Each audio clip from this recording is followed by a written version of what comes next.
الحمدللہ اعلی منزلۃ المؤمنین بکریم خطابہ وحث المستنبطین منہم بمزید الاصابۃ وصوابہ والصلاۃ والسلام علی سید الانبیاء والمرسلین وعلی آلہ واصحابہ اجمعین، اما بعد فاعوذ باللہ من الشیطان الرجیم، بسم اللہ الرحمن الرحیم۔ لقد من اللہ علی المؤمنین اذ بعث فیہم رسولا، صدق اللہ العظیم۔ ان اللہ وملائکتہ یصلون علی النبی یا ایھا الذین آمنوا صلوا علیہ وسلموا تسلیما۔ الصلاۃ والسلام علیک یا سیدی یا رسول اللہ وعلی آلک واصحابک یا حبیب اللہ۔ الصلاۃ والسلام علیک یا نبی اللہ وعلی آلک واصحابک یا نور اللہ۔ اللہم صل وسلم وبارک علی سیدنا و مولانا محمد وبارک وسلم وصلی علیہ۔ خدا ہے جن کو عظیم کہتا، خدا ہے جن کو عظیم کہتا، مقام ان کا بڑھا بڑھا کر انہی کی عظمت بتا رہے ہیں، انہی کے نعرے لگا لگا کر۔ اور خدا نے ان کو علوم بخشے، خدا نے ان کو علوم بخشے، قرب میں اپنے بلا بلا کر عیاں ہے ان پہ ہر وہ ذرہ، رکھو جسے تم چھپا چھپا کر۔ سمٹ کے آئی ساری خدائی، بنی ہتھیلی پہ مثل رائی، پھر تو صحابہ نے بھی دی گواہی، جہاں میں ڈنکے بجا بجا کر۔ اللہ تبارک و تعالی جل جلالہ و امن والہ کی حمد و ثنا، اور حضور سرور کائنات، مفخر موجودات، زینت بزم کائنات، دستگیر جہاں غم گسار زمان، سید سروراں حامی بے کساں، قائد المرسلین خاتم النبیین، احمد مجتبیٰ جناب محمد مصطفیٰ صلی اللہ علیہ وسلم کی بارگاہ میں ہدیہ درود السلام بصدیق و احترام عرض کرنے کے بعد، معزز سامعین و حاضرین، قرآن مجید برہان رشید میں سے چند الفاظ تلاوت کرنے کا شرف حاصل کیا۔ دعا ہے خالق کائنات جل جلالہ ہم سب کو قرآن و سنت کی سمجھ عطا فرمائے، اور اس کے مطابق عقیدہ رکھنے اور عمل کرنے کی توفیق عطا فرمائے۔ جو آیت کریمہ تلاوت کی، خالق کائنات فرماتا ہے لقد من اللہ علی المؤمنین، تاکید اللہ نے مومنوں پر احسان فرمایا۔ کیا احسان کیا؟ اذ بعث فیہم رسولا، کیونکہ ان میں اپنا رسول بھیجا۔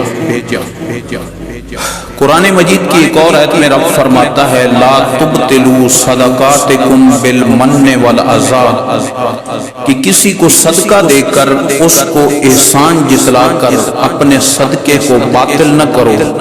یعنی جو تم نیک عمل کرتے ہو، کسی کے ساتھ بھلا کیا، پھر اس کو احسان جتلایا کہ میں نے تمہارے ساتھ یہ بھلائی کی ہے، تو وہ احسان جتلا کر تم اپنے صدقات کو باطل نہ کرو، خراب نہ کرو۔ تو رب ذوالجلال ہمیں حکم دے رہا ہے کہ جو بھلا کرو اس پر احسان نہ جتلاؤ، لیکن خود جب محبوب کو بھیجا تو اس پر احسان جتلا رہا ہے۔ اس کی وجہ کیا ہے؟ ہماری یہ عادت ہے کہ ہو سکتا ہے ہم کسی کو اچھے کام کی تبلیغ کریں لیکن خود اس پہ عمل نہ کریں، لیکن وہ تو رب ہے، بندوں کو منع کرتا ہے کہ احسان نہ جتلاؤ، لیکن رب ہو کہ خود احسان جتلا رہا ہے۔ وجہ کیا ہے؟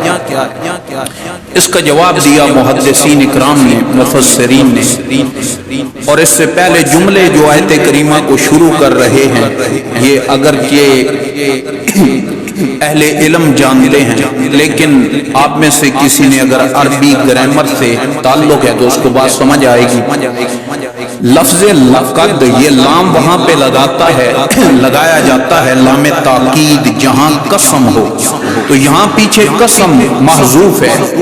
اللہ کیا فرمانا چاہتا ہے کہ مجھے اپنی ذات کی قسم میں نے تم پر احسان کیا ہے۔ محدثین مفسرین فرماتے ہیں احسان اور قسم وہاں اٹھائی جاتی ہے جہاں سامنے والا منکر ہو، وہ بات نہ مان رہا ہو تو اپنی بات کو سچا ثابت کرنے کے لیے قسم اٹھائی جاتی ہے۔ تو یہاں اللہ بات مومنوں سے کر رہا ہے یا اپنے محبوب سے کر رہا ہے، تو قسم اٹھانے کی کیا ضرورت تھی؟ کوئی منکر تو نہیں تھا۔ محدثین مفسرین فرماتے ہیں وجہ یہ ہے کہ کبھی قسم اس لیے اٹھائی جاتی ہے کہ اگلا منکر ہوتا ہے، اور کبھی قسم اگلے کے شک کو دور کرنے کے لیے اٹھائی جاتی ہے، اور کبھی قسم چیز کی قدر بتانے کے لیے اٹھائی جاتی ہے۔ ایک حکیم کسی مریض کو قیمتی دوائی دیتا ہے کہ یہ بیچارہ غریب ہے، چلو اس کو مفت میں دے دوں۔ اب وہ سوچتا ہے کہ میں نے مفت میں دی، یہ اس کی قدر نہیں کرے گا، یہ سمجھے گا کوئی اس حکیم نے ویسے سوا پوری اٹھا کے مجھے دے دی ہے، اگر قیمتی ہوتی تو پیسے لیتا۔ تو وہ اس کو سمجھاتا ہے کہ یہ نہ سمجھنا کہ یہ کوئی نکمی چیز ہے، میرا ہزاروں کا نسخہ ہے لیکن تجھ پر مجھے رحم آ گیا، اس لیے میں تمہیں یہ چیز جو ہے وہ مفت میں دے رہا ہوں یا تھوڑے پیسوں میں دے رہا ہوں۔ تو بلا تشبیہ رب ذوالجلال ہمیں یہ بتانا چاہتا ہے کہ یہ نہ سمجھ لینا جیسے تم میں سے کسی کے ہاں بچہ پیدا ہو تو یہ بھی کوئی عام بچہ آیا ہے۔ رب یہ قسمیں اٹھا کے ہمیں اس لیے بتا رہا ہے اور یہ احسان جتلا رہا ہے، امت کو بتانا چاہتا ہے کہ بچے تمہارے بھی پیدا ہوتے ہیں، بچہ یہ بھی آیا ہے، یہ نہ سمجھنا یہ تمہارے بچوں جیسا بچہ ہے، یہ میرا محبوب ہے اور محبوب کوئی کسی کو دیکھنے نہیں دیتا، میں نے محبوب تمہیں دیا ہے تو اس کی قدر کرنا، اس لیے کہتا ہے میں نے تم پر احسان کیا ہے تاکہ اس محبوب کی کوئی بے قدری نہ کرے۔ اور رب ذوالجلال کا اس میں کتنا احسان ہے اور کیوں احسان ہے، اس کی بہت سی وجوہات ہیں۔ یہ تھوڑے سے وقت میں جو چند ایک عرض کر سکا اس کو عرض کرنے کی کوشش کروں گا کہ کس وجہ سے رب ذوالجلال نے یہ احسان جتایا اور یہ محبوب کتنا عظیم تھا اور کس حال میں اس نے عطا فرمایا۔ رب نے یہ محبوب جب بھیجا تو مکے میں کافر رہتے تھے، سرکار تبلیغ کے لیے نکلتے، کتب سیر میں ہے کوئی آ کر آپ پر تھوکنے لگ جاتا، کوئی آ کے پتھر مارتا اور کوئی آ کے گالیاں بکتا، یہ ساری تکلیفیں برداشت کرتے رہے۔ سفر طائف کو آپ نے پڑھا ہوگا، سرکار کا جسم پتھر لگ لگ کے زخمی ہو گیا۔ حضرت زید کہتے ہیں میں نے دیکھا سرکار نے دعا کے لیے ہاتھ اٹھائے تو انگلیوں سے بھی خون نکل رہا تھا اور سرکار کے پاؤں بھی خون سے تر ہو گئے تھے۔ اس حد تک تکلیف اٹھائی ہے اور ہیں رب کے محبوب۔ ہمارے محبوب کو کوئی اگر تکلیف دے تو سامنے کھڑا بندہ اس کو مار دے گا، رب دیکھ رہا ہے میرے محبوب کو مار رہے ہیں، تکلیفیں پہنچا رہے ہیں، لیکن کہتا کچھ نہیں، عذاب نہیں بھیجتا۔ کیوں؟ ہمارے بھلے کی خاطر کہ اگر عذاب بھیج دوں تو یہ جہنم میں جل کے تباہ ہو جائیں گے۔ محبوب کو بھیجا تھا ان کے بھلے کے لیے کہ وہ ان کو میرا راہ بتائے اور جنت کی طرف لے کے آئے، اور اگر محبوب کو راہ بتانے سے پہلے ہی ان کو میں عذاب میں پکڑ لوں تو پھر محبوب کے بھیجنے کا فائدہ کیا ہے؟ وہ سب کچھ خود بھی دیکھ کے برداشت کر رہا ہے اور محبوب کو بھی کہتا ہے وَاصْبِرْ كَمَا صَبَرَ مِنَ الْعَزْمِ مِنَ الرُّسُلِ، محبوب ایسے صبر کرو جیسے اولو العزم رسولوں نے صبر کیا۔ یہ کیوں صبر کی تلقین کر رہا ہے تو محبوب، لیکن یہ سب برداشت کر رہا ہے کہ یہ محبوب کی تکلیفیں برداشت کر لوں گا، یہ محبوب کی تکلیفیں جب دیکھ لوں گا اور لوگ اس محبوب کی طرف راغب ہونے لگ جائیں گے، جب ان کا بھلا ہو جائے گا تو پھر محبوب کو پاس بلا لوں گا۔ کافر آ کے مطالبہ کرتے ہیں کہ اگر تم سچے ہو تو عذاب لے آؤ۔ یہ مطالبہ کرنے سے پہلے اللہ نے پچھلی امتوں پہ عذاب بھیجا، لیکن اللہ فرماتا ہے ما کان اللہ لیعذبہم، اللہ کو یہ زیب نہیں دیتا کہ وہ عذاب دے۔ کیوں زیب نہیں دیتا؟ قوم نوح پر سیلاب بھیج کے ان کو غرق کر دیا، حضرت صالح اور شعیب علیہ السلام کی قوم کو زلزلے کے جھٹکوں میں تباہ کر دیا۔ قرآن کہتا ہے فَأَخَذَتْهُمُ الرَّجْفَةُ، زمین کے جھٹکوں نے آ کے اس کو پکڑا، فَأَصْبَحُوا فِي دَارِهِمْ جَاثِمِينَ، وہ گھروں میں ایسے پڑے تھے جیسے مردے پڑے ہوتے ہیں۔ تو رب ذوالجلال قوم صالح کو عذاب دیتا ہے، قوم شعیب کو عذاب دیتا ہے، قوم ہود کو عذاب دیتا ہے، بڑی بڑی قوموں کو عذاب دیے اس نے، لیکن اب کہتا ہے کہ ما کان اللہ لیعذبہم، اللہ کو زیب نہیں کہ وہ عذاب دے۔ یا اللہ یہ کیا وجہ ہے؟ ان پہ عذاب دیتا رہا، یہاں کہتا ہے عذاب دینا زیبا نہیں۔ رب فرماتا ہے مجھے کوئی اعتراض نہیں، میں تو دے سکتا ہوں، لیکن عذاب کیوں نہیں دیتا؟ وَأَنْتَ فِيهِمْ، محبوب تم جو ان میں ہو، تمہاری وجہ سے میں ان کو عذاب کیسے دوں؟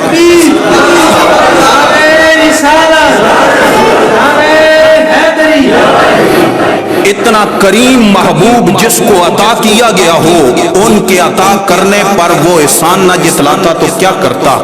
ان کے کرم کا انداز، نبی علیہ السلام کا یہ کرم صرف انسانوں پر نہیں، جانوروں پر بھی ہے، انسانوں پر بھی ہے، حیوانوں پر بھی ہے، زندوں پر بھی ہے اور مردوں پر بھی ہے۔ سرکار کا کرم ہر ایک پر ہے۔ میرے محبوب علیہ الصلوۃ والسلام ایک سفر میں جا رہے ہیں، سرکار قضاء حاجت کے لیے کہیں گئے اور ایک صحابی نے پرندے کے بچے اٹھا لیے۔ جب سرکار آگے چلے تو وہ پرندہ آ کے چہچہانے لگا، سرکار رک گئے، فرمایا کسی نے اس کے بچے اٹھائے ہیں، وہ بچے کہاں ہیں؟ ایک صحابی دوڑتا آیا، حضور میں نے گھونسلے سے اٹھائے ہیں۔ فرمایا اس کے بچے اس کی جگہ واپس رکھ کے آؤ، یہ پرندہ میرے پاس شکایت کر رہا ہے۔ پرندہ کیوں شکایت لے کے آیا؟ وہ بھی جانتا تھا کہ بنایا تو رب نے ہے مجھے، لیکن میری مشکلیں اور میری تکلیفیں دور کرنے والی ذات یہی ہے، میں ان کے در پہ آتا ہوں۔ اس نے آ کے سرکار کی بارگاہ میں فریاد کی اور میرے محبوب نے اس کی مشکل حل کر دی۔ اسی لیے رب فرماتا ہے ما ارسلناک الا رحمۃ للعالمین، ہم نے آپ کو سارے جہانوں کے لیے رحمت بنا کے بھیجا۔ سرکار کی یہ رحمت ان پرندوں پر بھی تھی۔ ایک اونٹ سرکار کی بارگاہ میں حاضر ہوتا ہے، آ کے بل بلاتا ہے، سرکار اس کا حال دیکھ کر پوچھتے ہیں اس کا مالک کون ہے؟ لوگوں نے بتایا وہ ایک نوجوان ہے جو پاس سائیڈ پہ کھڑا تھا۔ سرکار نے فرمایا کہ تم اس اونٹ پر ظلم کرتے ہو، اس پر وزن زیادہ لاتے ہو اور اس کو خوراک تھوڑی دیتے ہو، یہ تمہاری شکایت کر رہا تھا مجھے۔ تو اونٹ کو بھی پتا ہے کہ میری تکلیفوں کا مداوع ہوگا تو بارگاہ مصطفیٰ میں ہوگا۔ اتنی شانوں والا محبوب اللہ نے جس امت کو عطا کیا ہو، اس امت پر اللہ احسان نہ جتلاتا تو کیا کرتا؟ ہر نبی آیا اور ہر نبی کا انداز الگ تھا۔ یہ تو دنیا کی باتیں ہیں، دنیا میں سرکار کی یہ رحمت ہے، لیکن سرکار دنیا سے چلے گئے، اس حال میں امت پر کیا رحمت ہے؟ سرکانی علی المواہب کی روایت ہے، سرکار فرماتے حیاتی خیر لکم و مماتی خیر لکم، میرے امتیوں میری زندگی بھی تمہارے لیے بہتر تھی، میرا دنیا سے چلا جانا بھی تمہارے لیے بہتر ہے۔ ان وجدت رد علی اعمالکم، تمہارے عمل مجھ پر پیش کیے جائیں گے۔ ان وجدت من سعی استغفرت اللہ لکم وان وجدت من خیر حمدت اللہ علیہ، جب میں تمہاری نیکیاں دیکھوں گا تو خوش ہو کے رب کا شکر کروں گا، یا اللہ اتنی پاکیزہ امت مجھے دی ہے جو تیری بارگاہ میں تجھے ناراض نہیں کرتی، تجھے خوش کرتی پھرتی اور تجھے راضی کرتی ہے، نیک عمل کرتی ہے، میں رب کا شکر کروں گا۔ اور کسی گناہگار کی گناہ دیکھوں گا تو میں لیٹا قبر میں ہوں گا، لیکن اس امتی کے لیے بخشش کی دعا کر رہا ہوں گا۔ سرکار قبر میں لیٹے ہیں، لوگوں کو اپنی پریشانی ہو تو دوسرے کی بات نہیں سنتا، پریشانی کیا؟ جن منگتوں کو آپ ووٹ دیتے ہیں اور وہ ممبر بنتے ہیں، اسی ممبر سے کام پڑ جائے، ایک کام کی خاطر 2 چکر لگائیں، پہلے تو وہ بات نہیں سنے گا، لیکن کمال محبوب ہے امتی گناہ کرتے کرتے ہیں وہ قبر میں لیٹ کے پریشان ہوتے ہیں اور امت کے لیے بخشش کی دعائیں کرتے ہیں۔ اتنا عظیم محبوب جب رب نے عطا فرمایا تھا وہ احسان نہ جتلاتا تو کیا کرتا کہ یہ نہ سمجھنا یہ عام بچہ آیا ہے، اس کی قدر کرنا، یہ دنیا میں بھی تمہاری بخشش کا سامان کرے گا اور آخرت میں بھی تمہاری بخشش کا سامان کرے گا۔ صحیح بخاری کی روایت ہے، قرآن مجید کی قراتیں ہیں، آپ ابھی قاری صاحب سے تلاوت سن رہے تھے، کئی قراتیں ہیں، آپ کے علم میں ہوگا کوئی پانی پتی طرز پہ تلاوت کرتا ہے، کوئی مصری انداز میں تلاوت کرتا ہے، مختلف قاریوں کی قراتیں ہیں۔ قرآن مجید کی 7 قراتیں ہیں۔ یہ کیوں بنی اور کیسے بنی یہ بھی نبی علیہ السلام کا احسان ہے۔ جبریل سرکار کی بارگاہ میں قرآن لے کے آیا، عرض کی آقا یہ ایک قرات پر، سرکار نے فرمایا مجھے نہیں چاہیے، واپس لے جاؤ۔ صحیح بخاری کی روایت ہے، میری امت کے لیے مشکل ہے کہ وہ ایک قرات میں پڑھے، کسی کی بولی کوئی ہوتی ہے، کسی کی بولی کوئی، ہر بندہ ایک قرات میں نہیں پڑھ سکتا، مجھے نہیں چاہیے۔ جبریل آتا ہے، عرض کرتا ہے اللہ نے بھیجا ہے 2 قراتوں پر، فرمایا نہیں میں یہ نہیں چاہیے، مجھے میری امت کے لیے مشکل ہوگی، وہ نہیں پڑھ سکیں گے۔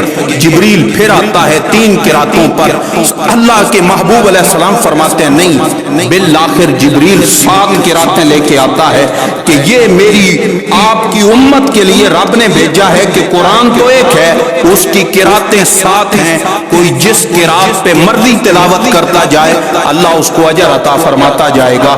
سرکار نے یہ قبول فرما لیا، یہ کس کے بھلے کے لیے؟ امت کے بھلے کے لیے۔ آپ نے وہ تو پہلے ہی سن رکھا ہے کہ 50 نمازوں کی 5 کرائیں، وہ بھی امت کے بھلے کے لیے، اور ایک قرات کی 7 قراتیں کرائیں قرآن کی، یہ بھی امت کے بھلے کے لیے، سب امت کے لیے، ورنہ وہ خالق تھا، وہ کہتا میرا حکم ہے میں نے 50 بھیجی ہیں اور 7 کے ایک قرات بھیجی ہے، اگر کوئی پڑھ سکتا ہے تو پڑھے، نہیں پڑھے گا تو جہنم میں ڈال دوں گا۔ اس نے بھی ناراضگی کا اظہار نہیں کیا اور محبوب نے بھی یہ نہیں کہا کہ بھائی اس کا آرڈر آیا تھا میں نے دے دیا، اب مانو گے تو ٹھیک ہے، نہیں مانتے تو جاؤ جہنم میں۔ سرکار نے بھی یہ نہیں کہا، امت کے بھلے کی خاطر 50 کی 5 کرائیں اور ایک قرات کی 7 کرا کے دی تاکہ امت کا بھلا ہو جائے۔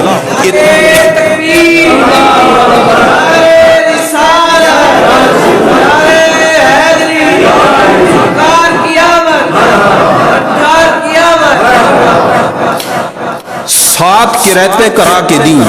اب یہاں پر اللہ کے وہ بھی محبوب تھے، اللہ نے دیکھا کہ محبوب کو پریشانی اٹھانی پڑی، پہلے 1 بھیجی، پھر 2، پھر 3، پھر 5، پھر 7 کرنی پڑی، تو اتنی دیر جو محبوب کو پریشانی ہوئی اس کے بدلے میں اللہ نے ایک اور انعام کیا۔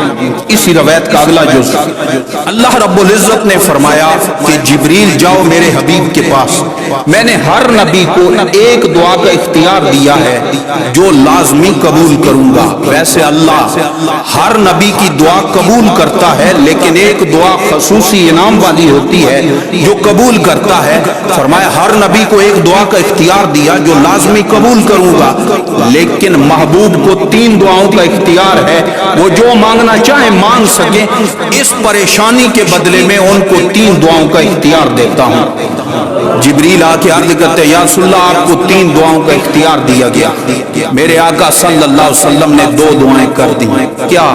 اللہم اغفر لامتی، اللہم اغفر لامتی۔ 2 دعائیں کی، اپنی اولاد کے لیے نہیں، حسین کو بچانے کے لیے نہیں، اپنی خاندان کے لیے نہیں، کسی اور مقصد کے لیے نہیں، وہ بھی ان گناہگار امتیوں کے لیے۔ اللہم اغفر لامتی، یا اللہ میری امت کے کبیرہ گناہ معاف فرما، اللہم اغفر لامتی، میری امت کے صغیرہ گناہ معاف فرما۔ صحابہ نے پوچھا یا رسول اللہ تیسری دعا کا کیا کریں گے؟ فرمایا اخرت ثالثۃ لیوم یرغب الی الخلق کلہم حتی ابراہیم، میں نے تیسری دعا اس وقت کے لیے بچا کے رکھی ہے جب ساری مخلوق حتیٰ کہ ابراہیم خلیل بھی میرے در کے سوالی بن کے قیامت کے دن آئیں گے، اس وقت امت کے لیے کروں گا۔